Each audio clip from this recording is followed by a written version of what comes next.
The courtroom was cold, sterile, and eerily quiet, the only sound the sharp tap of the judge's gavel, echoing like a gunshot. Tap, tap, tap. Each one felt like a nail being driven into his heart. John sat slumped in his chair, shoulders sagging under the weight of defeat. His tie felt like a noose around his neck, and his hands trembled as they gripped the edge of the table. Across the room she stood, tall, poised, and impeccably dressed in a designer suit he'd bought her last Christmas. Her face was a mask of indifference, as if the man she'd vowed to love forever was nothing more than a stranger. The divorce is finalized. All marital assets, including the house, vehicles, and remaining funds, are awarded to Mrs. Emily Carter, the judge announced. John's stomach churned. Remaining funds. It was a joke. There was nothing left. She'd seen to that. Flashbacks flooded his mind, like a cruel montage.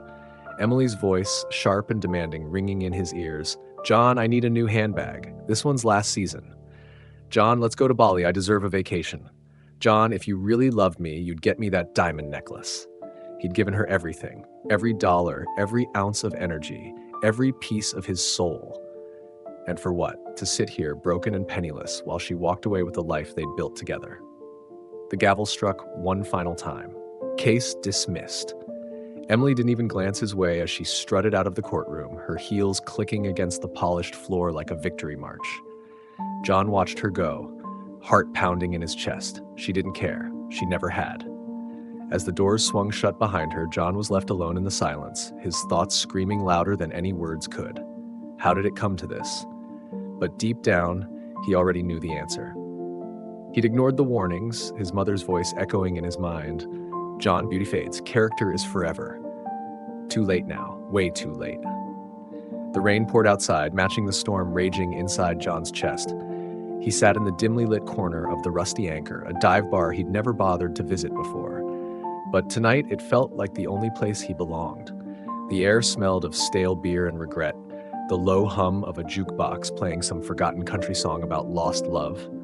John stared into his glass, the amber liquid swirling as he replayed the day's events in his mind. How could she just walk away like that? He took a long swig, the whiskey burning his throat, but it did nothing to numb the pain. Rough day, huh? A voice rasped beside him. John turned to see a man sliding onto the stool next to him. He was older, with a scruffy beard and a worn leather jacket that looked like it had seen better days. His eyes, though, they were sharp, almost unnervingly so, like he could see straight through John's soul. You could say that, John muttered, not in the mood for conversation, but the man didn't take the hint. Name's Frank, he said, extending a hand. John shook it reluctantly, noting the calloused grip. You look like a man who's had the world kick him in the teeth. Trust me, I've been there. John snorted. Yeah? What'd you do about it? Frank leaned in closer, his voice dropping to a conspiratorial whisper. Sometimes life gives you a second chance. You just gotta know when to take it. He reached into his jacket pocket and pulled out a crumpled piece of paper, sliding it across the bar toward John. It was a lottery ticket. John frowned. What's this? A lucky number, Frank said with a cryptic smile. I've been playing it for years, never won a dime, but tonight, something tells me it's your turn.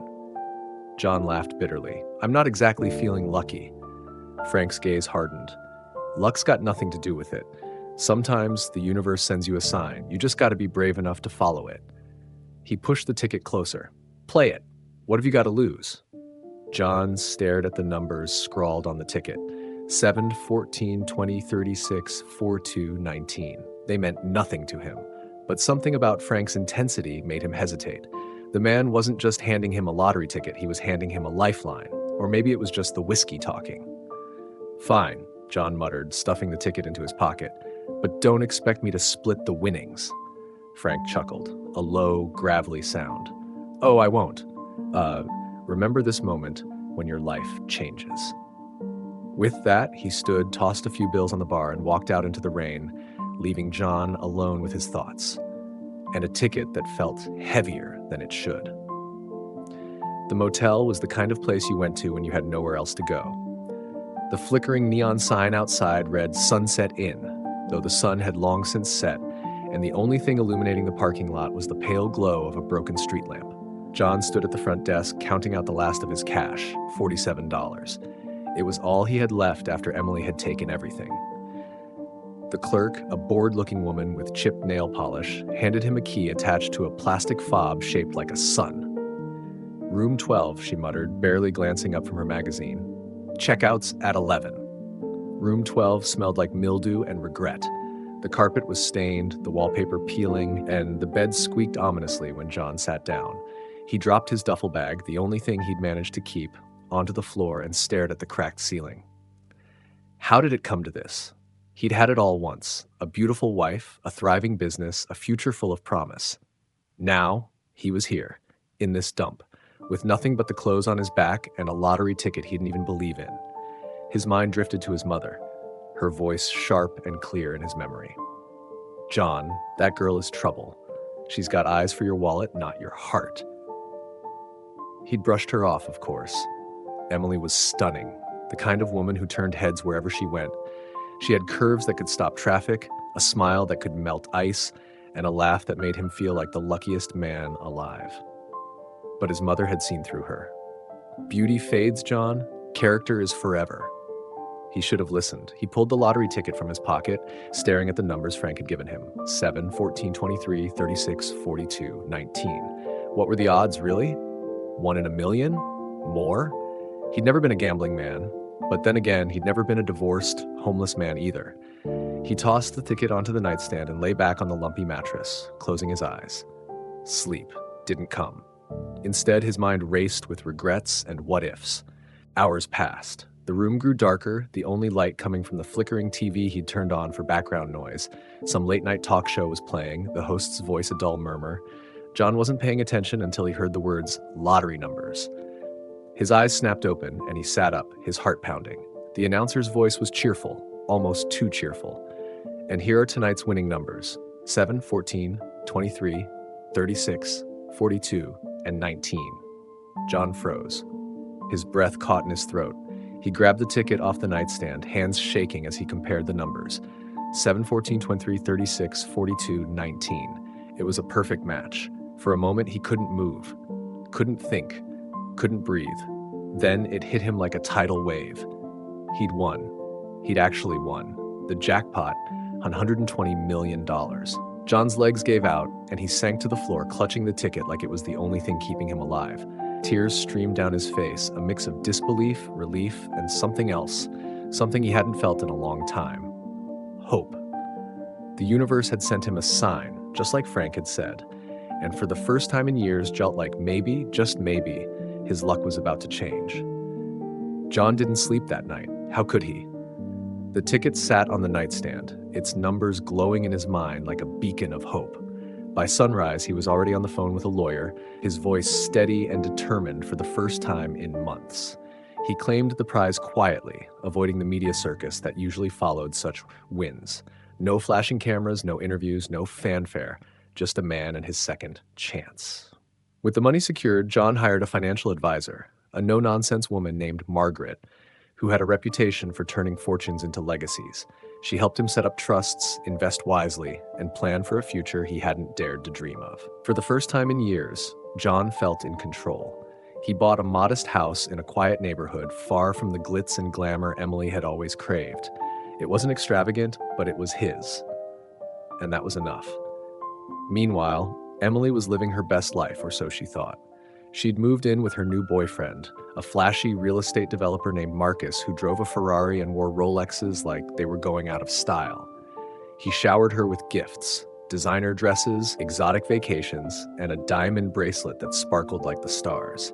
Emily posted it all on social media, her captions dripping with smug satisfaction. "Living my best life. Blessed new beginnings." She didn't mention John, of course. To her, he was a footnote, a mistake she'd erased from her story. But cracks were beginning to show. Marcus was charming, yes, but there was something off about him. He was always on his phone, whispering in hushed tones, and he'd disappear for days at a time without explanation. Emily brushed it off at first. After all, he was a busy man. But then the credit card declined, and the next one, and the one after that. "It's just a glitch," Marcus assured her, flashing that $1 million smile. "I'll take care of it."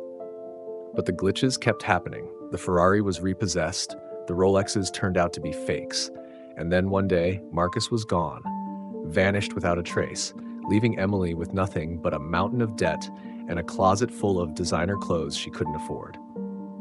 Back in his new home, John watched it all unfold from a distance. He didn't have to lift a finger. Karma was doing the work for him. But he wasn't satisfied. Not yet. Emily had taken everything from him, his money, his pride, his sense of self. It was time to return the favor. He started small, a donation to a charity Emily had always mocked, a sponsorship for a local youth program she'd called a waste of money.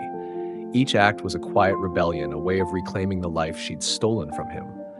But John wasn't done. He had a plan, one that would hit her where it hurt the most: her ego.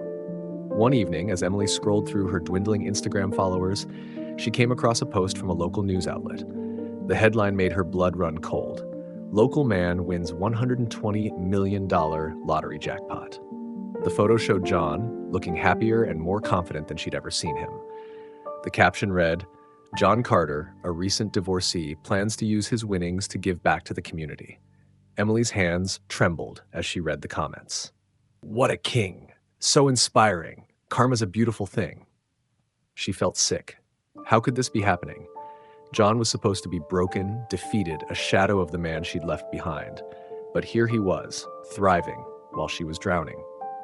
John, meanwhile, was sitting in his living room, a glass of wine in hand and a satisfied smile on his face. He knew Emily would see the post. He'd made sure of it, and he knew it would eat her alive. But this was just the beginning. The game had changed, and this time John held all the cards. Karma was coming for Emily, and John was just getting started. John didn't rush. Revenge, he'd learned, was a dish best served cold. He waited, biding his time, letting Emily's world crumble around her. When the time was right, he made his move. It started with a chance encounter, or so it seemed. Emily was at a charity gala, one of the few events she could still afford to attend, thanks to a friend's pity invitation. She was wearing a dress she'd bought during her days with Marcus, though it hung a little looser now. She'd lost weight, the stress of her crumbling life taking its toll. She was nursing a glass of champagne, trying to look like she belonged, when she saw him. John. He looked different. Gone was the broken man she'd left in the courtroom. In his place stood a man who radiated confidence and power. He was wearing a tailored suit that hugged his frame perfectly, like his hair neatly styled, his smile easy and relaxed. He was surrounded by people, important people, laughing and chatting like he'd been born into this world. Emily's stomach churned. What was he doing here? As if sensing her gaze, John turned and met her eyes. For a moment, they just stared at each other, the weight of their shared history hanging heavy in the air. Then John smiled, a small, knowing smile, and excused himself from the group. He walked toward her, his steps slow and deliberate, like a predator closing in on its prey. "Emily," he said, his voice smooth and calm. "It's been a while." She forced a smile, though it felt more like a grimace. "John, you look good." "Thanks," he said, glancing around the room. "I've been keeping busy. Giving back, investing in the community. It's amazing what you can do when you have the means."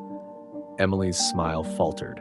She knew what he was doing. He was flaunting his wealth, rubbing her nose in it, and it was working. She felt a pang of regret, sharp and sudden, but she pushed it down. She couldn't let him see how much it hurt. "That's great," she said, her voice tight. "I'm happy for you." John tilted his head, studying her. "Are you?" Before she could respond, a commotion near the entrance caught their attention. A man in a cheap suit was arguing with security, his voice loud and slurred. Emily's heart sank when she recognized him. "Marcus." "Let me in," Marcus shouted, shoving past the guards. "I'm her boyfriend." He pointed at Emily, his face red with anger and alcohol. "She owes me." The room fell silent, all eyes turning to Emily. She felt her cheeks burn with humiliation. This couldn't be happening. Not here. Not now. John raised an eyebrow.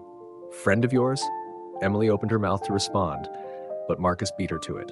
"Friend?" he sneered, stumbling toward them. "She's my girlfriend, or at least she was until she cleaned me out." Emily's stomach dropped. "Marcus, stop," she hissed. "You're embarrassing me." "Embarrassing you?" Marcus laughed, a harsh, bitter sound. "You're the one who took everything I had. You and your designer clothes and your fancy vacations. You bled me dry, Emily." The room was buzzing now, whispers and stares cutting through the air like knives. Emily felt like she was suffocating. She looked at John, desperate for some kind of lifeline, but his expression was unreadable. "Is this true?" he asked, his voice calm but firm. Emily shook her head, tears welling in her eyes. "No, John, it's not like that. He's lying. He's—" "Save it," Marcus interrupted. "You're a gold digger, Emily, always have been, and now you're getting exactly what you deserve." Security finally managed to drag Marcus out, but the damage was done. Emily stood there, exposed and humiliated, while the room buzzed with judgment. She turned to John, her voice trembling. "John, please, you have to believe me. I didn't." "I know what you are, Emily," John said, cutting her off. His voice was soft but firm, his eyes cold. "I've always known. I just chose to ignore it." She reached for him, her hand shaking. "John, I'm sorry. I made a mistake. Please, give me another chance. We can start over." For a moment, he just looked at her, his expression unreadable. Then he shook his head. "No, Emily. Some mistakes can't be undone." With that, he turned and walked away, leaving her standing alone in the middle of the room. The whispers followed her as she fled, her heels clicking against the floor like a death knell. She'd lost everything. Her money, her reputation, and now the man she'd taken for granted. John, meanwhile, stepped outside into the cool night air, a sense of peace settling over him. He'd gotten his revenge, but it wasn't as sweet as he'd expected. Instead, he felt something else. Closure. Emily was no longer his problem. She was just another chapter in his past, one he was finally ready to close. As he walked to his car, he couldn't help but smile. Karma had done its job, and for the first time in a long time, John felt free. John stood on the balcony of his new home, the morning sun warming his face as he sipped a cup of coffee. The house wasn't extravagant, no marble floors or crystal chandeliers, but it was his, a place where he could breathe, think, and rebuild. The past few months had been a whirlwind of change, but for the first time in years, John felt like he was exactly where he was meant to be. He'd spent the first few weeks after winning the lottery in a daze, unsure of what to do with his newfound wealth. But with Margaret's guidance, he'd started to make smart decisions, investing in businesses he believed in, donating to causes close to his heart, and even mentoring young entrepreneurs who reminded him of his younger self. He wasn't just building wealth, he was building a legacy. Emily's fall from grace had been swift and brutal. After the gala incident, her social media following plummeted, and the few friends she had left drifted away. She'd tried reaching out to John a few times, pleading texts, tearful voicemails, even a handwritten letter, but he never responded. He'd forgiven her, not for her sake, but for his own. Holding on to anger was like drinking poison and expecting the other person to die. John had chosen to let go. Instead, he focused on himself. He took up hobbies he'd always wanted to try, painting, hiking, even learning to play the guitar. He reconnected with old friends and made new ones, people who valued him for who he was, not what he could give them. And slowly, piece by piece, he began to rebuild his life. One evening, as he sat by the fireplace with a book in hand, John realized something. He was happy. Truly, deeply happy. Not because of the money, but because he'd learned to value himself. He'd stopped chasing validation from others and started finding it within. And that, he realized, was the greatest gift of all. John's story wasn't just about revenge or karma. It was about redemption. It was a reminder that no matter how far you fall, you can always rise again. That self-worth isn't determined by your bank account or the people in your life, but by the way you treat yourself and others. And that sometimes the greatest revenge is living well. As he closed the book and set it aside, John smiled. He didn't know what the future held, but for the first time in a long time, he was excited to find out. He'd been given a second chance, and he wasn't going to waste it.